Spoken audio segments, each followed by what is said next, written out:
Hello viewers, good morning students. आप सभी का स्वागत है मेरी क्लास सिलेबस गाइडेंस में।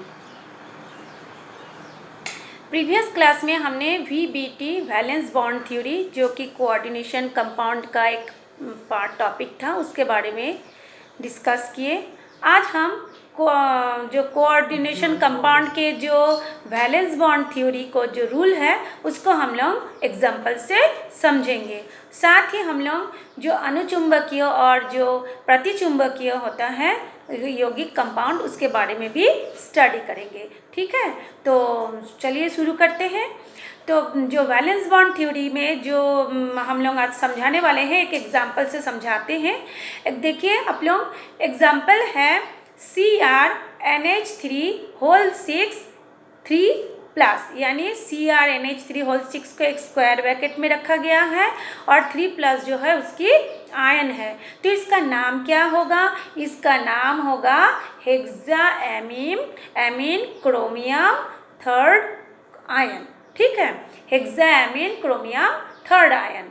ठीक, इसमें क्रोमियम क्या है? सेंट्रल मेटल आयन है, और जो NH3 है, एमीन जो है वो लिगेंड है। ठीक है, तो हमने VBT में पढ़ा था सेंट्रल मेटल आयन जो है लिगेंड द्वारा दिए गए इलेक्ट्रॉन पेयर को एक्सेप्ट कर लेता है। और हमने ये भी पढ़ा था कि सेंट्रल मेटल आयन के पास उसको एक्सेप्ट करने के लिए उनके पास जगह भी होती है, या होनी चाहिए, और होती भी है, तभी ये कॉम्प्लेक्स का फॉर्मेशन होता है। आज हम देखेंगे कि वो कैसे हाइब्रिडाइजेशन, कैसे हाइब्रिड करते हैं, कैसे संकरण होता है, और किस तरह से वो अपना उसको एक्सेप्ट करने के लिए जगह बनाता है। ठीक है, तो आप लोग ध्यान से देखिए। सबसे पहले हमने लिगेंड को देखेंगे। लिगेंड क्या है? NH3 है। N का क्या बोलते हैं, एटॉमिक नंबर क्या है? 7 है। तो 7 का जब हम लोग इलेक्ट्रॉनिक कन्फिगुरेशन लिखेंगे तो क्या होगा? 1s2 2s2 और 2p3। इसमें जो 1s2 होता है वो बॉन्ड बनाने में भाग नहीं लेता। जो आउटर मोस्ट सेल होता है, बाह्यतम कक्ष के जो इलेक्ट्रॉन होते हैं, वो ही बॉन्ड बनाने में भाग लेता है। ठीक है, तो इसमें कौन सा है? 2s2 और 2p3, ये जो है बॉन्ड बनाने में भाग लेंगे। ठीक, तो अब इसके पास हमारे एक नाइट्रोजन के पास कितने इलेक्ट्रॉन हो गए बॉन्ड बनाने के लिए? 5। अब हम देखते हैं ये नाइट्रोजन किससे जुड़ा है? हाइड्रोजन से जुड़ा है। हम सभी जानते हैं हाइड्रोजन में इलेक्ट्रॉनिक विन्यास क्या होता है? 1s1। क्यों? क्योंकि हाइड्रोजन के पास ओनली 1 इलेक्ट्रॉन ही रहता है। ठीक है, अब यहाँ पे देखिए कितने हाइड्रोजन है? 3 हाइड्रोजन है। ठीक है, तो 3 हाइड्रोजन यानी तीनों के पास एक एक इलेक्ट्रॉन है, जो कि नाइट्रोजन के एक एक इलेक्ट्रॉनों के साथ बॉन्ड बना लेते हैं। तब भी नाइट्रोजन के पास एक लोन पेयर ऑफ इलेक्ट्रॉन, यानी एक जोड़ा इलेक्ट्रॉन शेष रह जाता है, जो कि सेंट्रल मेटल आयन क्रोमियम को वो दे सकता है और देता भी है। ठीक है, ये हो गई लिगेंड की बात। अब हम देखते हैं सेंट्रल मेटल आयन की बात। तो सेंट्रल मेटल आयन कौन है? क्रोमियम। क्रोमियम का जो एटॉमिक नंबर होता है 24 का यदि हम इलेक्ट्रॉनिक कन्फिगुरेशन देखते हैं, देखिए मैंने दिखाया है 1s2 2s2 2p6 3s2 3p6 3d5 4s1 4p0। ठीक है, ये होता है। लेकिन जब हम लोग वो देखते हैं, जब वो क्या बनता है? क्रोमियम आयन बनता है। इसमें देखिए, हाँ, सबसे पहले हम देखते हैं डी में कितना है। डी में है आपका कितने इलेक्ट्रॉन है? डी में है 5। 1 2 3 4 5। हम जानते हैं डी में 5 सब सेल होते हैं। हर एक सब सेल में 2 इलेक्ट्रॉन रह सकता है, लेकिन इसमें 5 है, जो कि एक एक करके बटा हुआ है। 4s में कितना है? 1 है, और 4p क्या है? खाली है। ठीक है, जब वो आयन बनता है, आयन मतलब पॉजिटिव आयन जब वो बनता है, देखिए नेक्स्ट लाइन में क्रोमियम 3+ आयन यानी थर्ड आयन बना है। तो आयन पॉजिटिव आयन कब बनता है? जब वो एक एक इलेक्ट्रॉन वो दान करेगा। यहाँ पे 3+ है, यानी वो 3 इलेक्ट्रॉन किसी को डोनेट कर दिया है, इसलिए 3+ बना। ठीक है, अब जब वो 3 इलेक्ट्रॉन इलेक्ट्रॉन दे देता है उस समय उसका 4s में से एक इलेक्ट्रॉन चला जाता है और 3d में से 2 इलेक्ट्रॉन चला जाता है। तो उसका d में कितने इलेक्ट्रॉन अब शेष रह जाता है? ओनली 3। और 4 क्या है? एम्प्टी हो जाता है, खाली, और p तो ऑलरेडी पहले से ही खाली था। ठीक, अब वो क्या करता है कि वो अपना खाली है, वो चाहता है कि कहीं से भी हमको इलेक्ट्रॉन मिले और हम भी स्थायी रूप से बन जाए। जैसे हम सभी कोई चाहते हैं ना हम स्थायी बने रहे, तो वो भी प्रकृति होती है कि हम स्थायी बन जाए, इसलिए वो कंपाउंड का फॉर्मेशन करते हैं। ठीक है, अब वो स्थायी बनने के लिए क्या करते हैं? लिगेंड।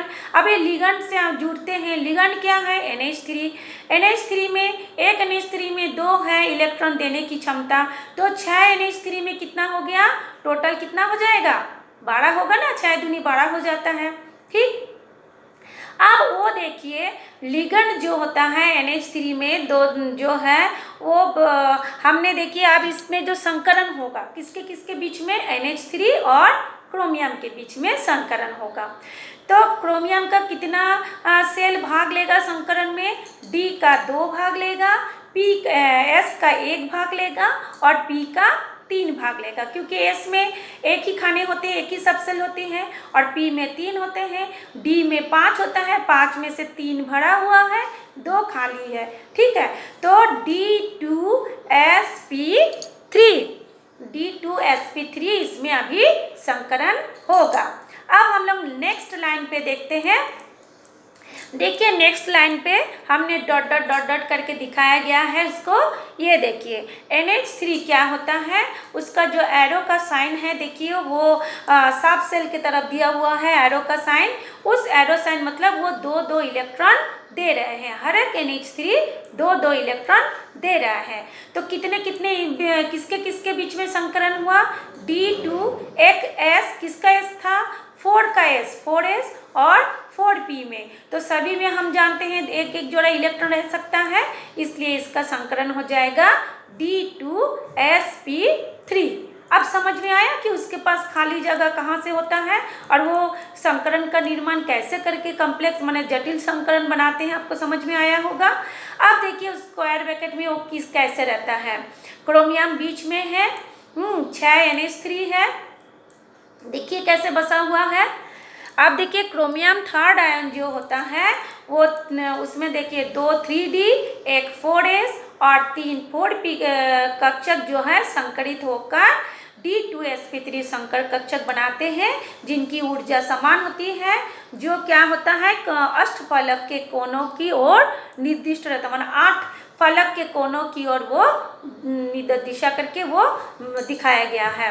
तो 6 अमनीय अणु प्रत्येक रिक्त कक्षक के साथ एक एक इलेक्ट्रॉन युग्म देकर 6 यानी 6 कोऑर्डिनेशन बॉन्ड का फॉर्मेशन किया है या करते हैं। ठीक है, तो इस संकुल के निर्माण में परमाणु के अंदर के जो n-1d कक्षक जो है उपयुक्त होते हैं। अतः क्या होता है, ये आंतरिक कक्षक संकुलन यानी इनर ऑर्बिटल कॉम्प्लेक्सेस कहलाते हैं। ठीक है, तो समझ में आया होगा। ठीक, अब हम लोग उसको देखते हैं नेक्स्ट। और एक चीज और बता देती हूँ, ये संकुल जो होगा अनुचुंबकीय होगा। क्या हो जाएगा ये संकुल? अनुचुंबकीय होगा। क्यों होगा? क्योंकि इसमें अयुग्मित इलेक्ट्रॉन है, इसलिए देखिए फिर से मैं दिखा रही हूँ अयुग्मित इलेक्ट्रॉन कहाँ पर है। ये देखिए इसमें 3 क्या है? अयुग्मित इलेक्ट्रॉन है। ये देखिए हमने दिखाया है 3 अयुग्मित इलेक्ट्रॉन है और बाकी कितने हैं? 6 जो है युग्मित इलेक्ट्रॉन है। इसी 3 अयुग्मित इलेक्ट्रॉनों के कारण वो क्या होता है, इसको क्या कहा जाता है? इस देखिए हमने दिखाया है, ये देखिए ये 3 अयुग्मित इलेक्ट्रॉनों के कारण इसको क्या कहते हैं? अनुचुंबकीय प्रकृति। इसकी प्रकृति क्या हो गई? अनुचुंबकीय। देखिए अनुचुंबकीय प्रकृति है ना। ठीक, अब ये हो गया एक ठो।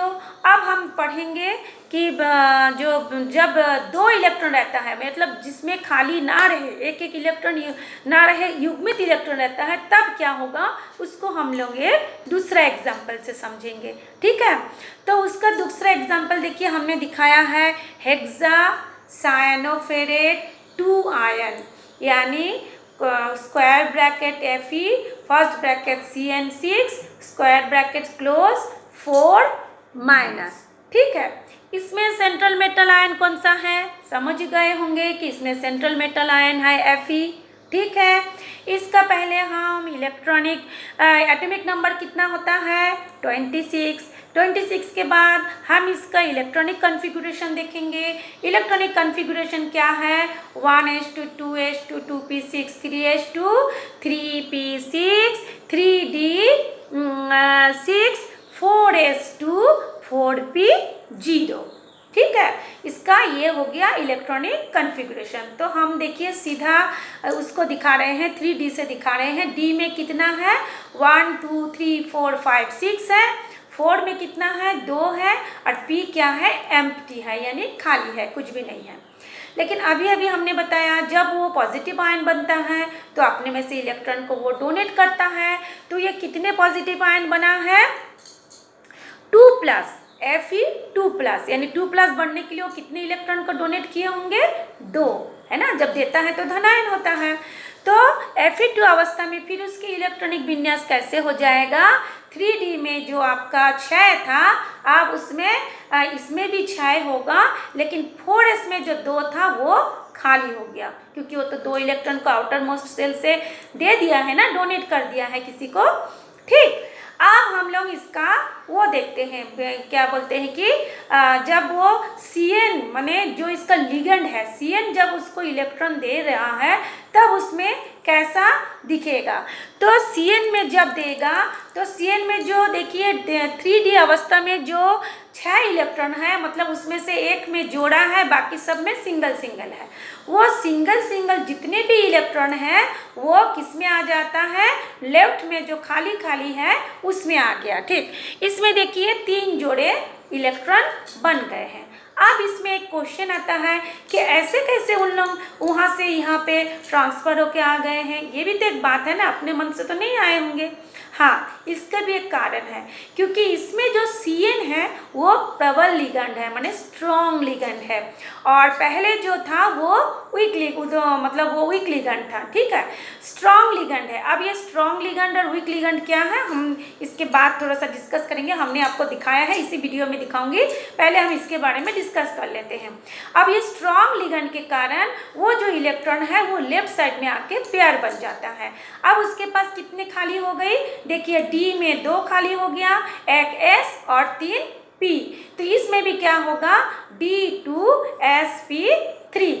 अब क्या होता है, कितने लिगेंड थे 6, एक लिगेंड कितने इलेक्ट्रॉन दे सकते हैं 2, 6 लिगेंड कितने देंगे 12। हर मतलब लिगेंड एक जोड़े में डोनेट करता है, इसलिए इसमें देखिए D में जो D2 में उसमें 2-2, S में भी 2, P में भी 3 खाने में या 3 सबसेल में 2-2 करके आ गए, जिसको हम लोग डॉटेड लाइन से देखिए एक स्क्वायर करके बनाया है डॉटेड लाइन से, और Cn जो है एरो करके नीचे दिया हुआ है, यानी वो लोन पेयर ऑफ इलेक्ट्रॉन को डोनेट कर रहा है। ठीक है, अब क्या देखते हैं, संकुल आयन की ज्यामिति क्या होगी, अष्टफलकीय होगी, यानी 8 दिशा में वो होगा ना, 8 फेज बनाएगा वो। लिगेंड के रूप में जो Cn माइनस आयन है वो मतलब स्ट्रॉन्ग लिगेंड देते हैं, अतः जो फेरस आयन के N-1d कक्षक के इलेक्ट्रॉन क्या हो जाते हैं, पेयर्ड बन जाते हैं, यानी युग्मित हो जाते हैं। ठीक है, अतः संकुल आयन की प्रकृति क्या होगी, प्रतिचुंबकीय होगी। क्यों होगी प्रतिचुंबकीय, क्योंकि उसमें सारे जो आयन जो है, जो इलेक्ट्रॉन युग्म में है, यानी जोड़े में है, उसमें कोई भी ऐसा नहीं है उपसेल जिसमें कि इलेक्ट्रॉन अकेला हो, सब जो है जोड़े इलेक्ट्रॉन, एक एक जोड़े इलेक्ट्रॉन सब में है, इसलिए इसको हम बोलते हैं प्रति चुंबकीय हो। इस संकुल निर्माण में संकरण के लिए परमाणु के अंदर के n-1d कक्षक उपयुक्त होते हैं, अतः इसे भी क्या कहेंगे हम, इनर ऑर्बिटल कॉम्प्लेक्सेस। ठीक है, देखिए और भी हमने कुछ एग्जाम्पल दिए हुए हैं, उसको आप लोग अपने से ट्राई करिए और हमसे पूछिए। ठीक, अच्छा अब हम पहले बताए थे, हम एक टॉपिक बोले थे कि दोनों में डिफरेंस क्या है। ठीक है, अब उसको हम डिफरेंस को देखिए, हम अपने से लिखे हैं, आपको बता रहे हैं डिफरेंस। डिफरेंस दिखाने के बाद आपको एक चीज़ और समझाएंगे। सबसे पहले हम उसको आपको डिफरेंस दिखा देते हैं। हम क्या बोलते हैं, स्ट्रॉन्ग लिगेंड और वीक लिगेंड। हमको पता कैसे चलेगा कि कौन स्ट्रॉन्ग लिगेंड है और कौन वीक लिगेंड है? तो देखिए हमने बताया CN स्ट्रॉन्ग लिगेंड है। कैसे पता चला? क्योंकि C भी डोनेट कर सकती है। यदि हम उसका इलेक्ट्रॉनिक कॉन्फ़िगरेशन देखेंगे 1:2 कितने होते हैं, C में 6 होता है, 6 होता है ना, तो इसका इलेक्ट्रॉनिक कॉन्फ़िगरेशन क्या होगा, 1:2:2p2, 1:2:2p2 कितना हुआ, 6। तो C भी डोनेट कर सकता है ना, यानी बॉन्ड बना सकता है। तो इसमें जो N है वो भी क्या करता है, उसमें भी आउटर मोस्ट सेल में कितने इलेक्ट्रॉन हो गया, 5। उनमें से वो 3 क्या करता है, हाइड्रोजन के साथ जुड़ जाता है। ठीक है, और N जो होता है, N पास उसका एक जोड़ा इलेक्ट्रॉन रह सकता है। और C में भी क्या होता है, 6 होने के कारण वो भी 2 इलेक्ट्रॉन दे सकता है, इसलिए वो क्या हो गया, स्ट्रॉन्ग लिगेंड होगा। देखिए ligand in which donor atoms are, इसमें देखो वो लिगेंड जो कि जिसके पास डोनर एटम हो। किसके किसके पास डोनर एटम होता है, C, N और P। C, N और P इसको इलेक्ट्रॉन डोनेट करने की क्षमता होती है, इसलिए इससे जो भी बनता है, ये इससे जो भी ग्रुप बनता है वो होगा प्रबल लिगेंड यानी स्ट्रॉन्ग लिगेंड। ठीक है, ऊपर में देखिए, ऊपर में होगा वीक लिगेंड। कौन सा वीक लिगेंड होगा, जैसे F-, Cl-,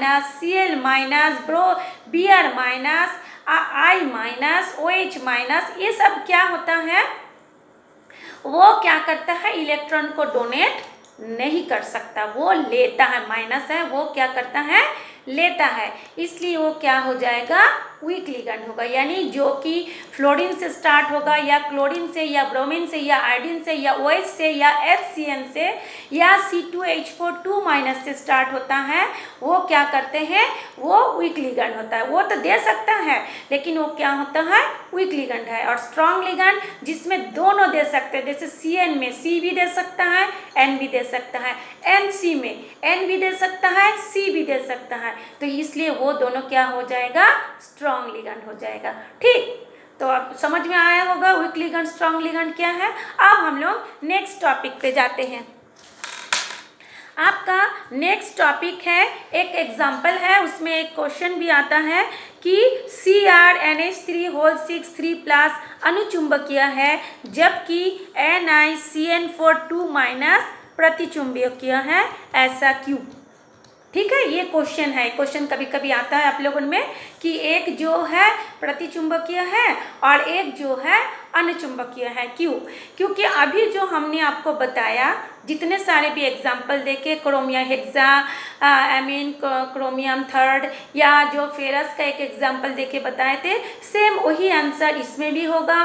पहले हम सेंट्रल मेटल आयन का वो देखेंगे, क्या बोलते हैं कि उसका एटॉमिक नंबर कितना होता है देखेंगे, उसका इलेक्ट्रॉनिक कॉन्फ़िगरेशन देखेंगे, फिर देखेंगे 3D में कितना है, 4s में कितना है वो देखेंगे, P में कितना है वो देखेंगे। तो देखिए हम लोग शुरू अवस्था में क्रोमियम में देखिए है ना, क्या होता है, 3 इलेक्ट्रॉन, क्योंकि जब वो आयन बनता है तो आयन बनने से उसका 3 इलेक्ट्रॉन चले जाते हैं बाहर के। 3 इलेक्ट्रॉन कौन कौन सा, एक 4s का और 3D का 2। तो उसके पास शुरू में 3 इलेक्ट्रॉन रहता है। अब उसके पास जब 3 इलेक्ट्रॉन रहता है तो D के 2 खाली हो जाते हैं, एक S के खाली हो जाते हैं और P के खाली हो जाते हैं। ठीक है, तो उसके पास जब वो संकुल आयन बनता है तब उसमें देखिए संकुल आयन में क्या होता है,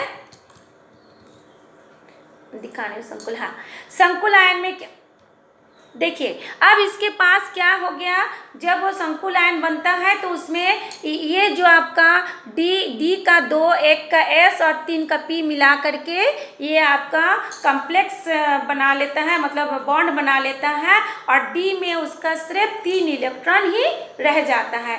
चूँकि ये अयुग्मित होते हैं इसलिए इसको अनुचुंबकीय कहते हैं। ओके, नेक्स्ट हम पढ़ेंगे NiCN4 2 माइनस। ठीक, अब हम जानते हैं निकेल का परमाणु क्रमांक कितना होता है, Z कितना होता है 28। 28 में उसका जो D होगा उसमें कितना होगा, देखिए 1 2 3 4 5 6 7 8 हो गया, 4s खाली है, 3p खाली है। ठीक है, आप क्या बोलते हैं, जब उसमें वो बनता है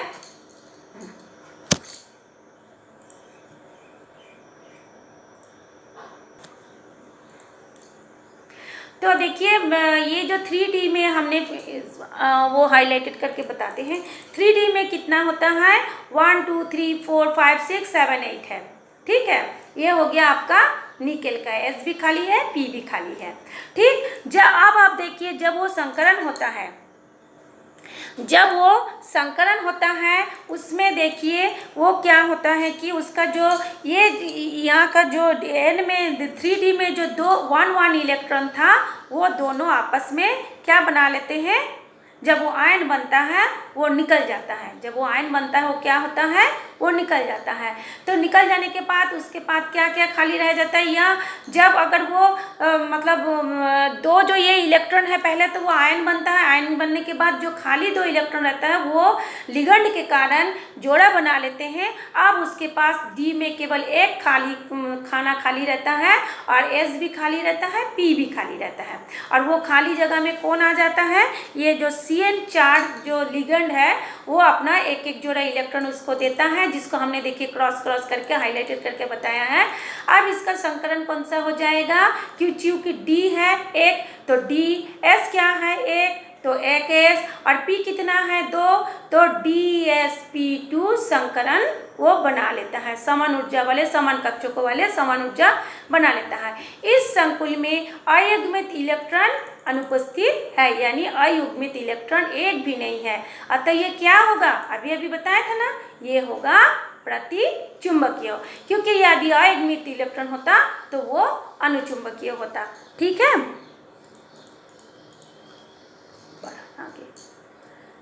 बस इतना ही तक आज हम लोग मैंने बताते हैं। तो देखिए मैं ये बताना चाह रही हूँ, आप लोग यदि इसमें लाभान्वित हो रहे हैं तो आप लोग इसको दूसरों को भी शेयर कीजिए, ताकि बाकी जो आपके संपर्क में हैं, जो पढ़ना चाहते हैं, जो गांव में रहते हैं पढ़ नहीं पाते हैं, या जो प्राइवेट में परीक्षा देना चाहते हैं, उनको भी आप इसको शेयर करिए ताकि वो भी इसका लाभ ले सके।